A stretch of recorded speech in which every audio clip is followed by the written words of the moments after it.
சிறகடி காசை அடுத்த ஒரு எபிசோடில் பார்த்தீங்க அப்படின்னா, அந்த மாதிரி கிறிஷை வந்து வேறு ஒரு ஸ்கூலில் வந்து ரோஹிணி வந்து சேர்த்து விடுறாங்க. சேர்த்து விட்டுட்டு அங்கேயும் வந்து ஹாஸ்டலில் இருக்க மாதிரி வந்து பார்த்து ஹாஸ்டல்லையும் கிறிஷை சேர்த்து விட்டுறாங்க. ஸ்கூல் சேர்த்து விட்டதுக்கப்புறம் கிறிஷை போய் ஹாஸ்டலில் விட போகிறாங்க. ஆனால் கிறிஷ் வந்து நான் ஹாஸ்டல் போக மாட்டேன், உங்கள் கூட இருக்கேன்னு சொல்லிட்டு ரொம்பவே அடம்பிடிக்கிறாங்க. இருந்தாலும் கிறிஷை அங்கே விட்டுட்டு வந்துடுறாங்க. இன்னொரு சைடு வந்து மீனாவும் முத்துவும் காரில் வந்துட்டு இருக்கும்போது மீனாவுக்கு ஒரே குழப்பமாக இருக்குது. எப்படி இப்படிலாம் நடந்திருக்கும்? ஸ்கூலில் இருந்து அவங்க அம்மா கிறிஷை கூட்டிகிட்டு போயிட்டு டிசி வாங்கிட்டாங்க. அது மட்டும் இல்லாமல் இந்த அம்மாவும் வந்து பார்த்திங்கன்னா வீடியும் காலி பண்ணிட்டு போயிருக்காங்க. எனக்கு ரொம்பவே குழப்பமாக இருக்குது.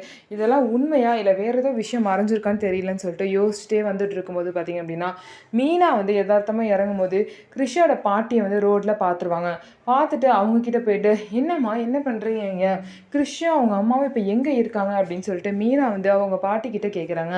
அவங்க பாட்டி வந்து உண்மையை சொல்லுவாங்களா, இல்லை வேறு ஏதாவது பொய் சொல்லி இன்னமும் மறைச்சிக்கிட்டே இருக்க போகிறாங்களா, என்ன நடக்க போகுது? ஏற்கனவே ரோஹிணி வந்து கிறிஷுக்கு பிடிக்காம வேறு ஸ்கூல் சேர்த்துருக்காங்க. அது மட்டும் இல்லாமல் ஹாஸ்டலும் சேர்த்துருக்காங்க. இதெல்லாம் தெரிஞ்சால் கண்டிப்பாக கிறிஷோட பாட்டி மீனாக்கிட்டேயும் முத்துக்கிட்டேயும் உண்மையே சொல்லிடுவாங்க. ஸோ என்ன நடக்க போகுது, ரோஹிணி எப்படி மாட்ட போகிறாங்க அப்படிங்கிறத பொறுத்திருந்து பார்க்கலாம். நம்ம வீடியோ உங்களுக்கு பிடிச்சிருந்தா நம்ம வீடியோவை லைக் பண்ணிக்கோங்க. மறக்காமல் நம்மளோட சேனலை சப்ஸ்கிரைப் அண்ட் ஹைப் பண்ணிவிட்டு பாருங்கள்.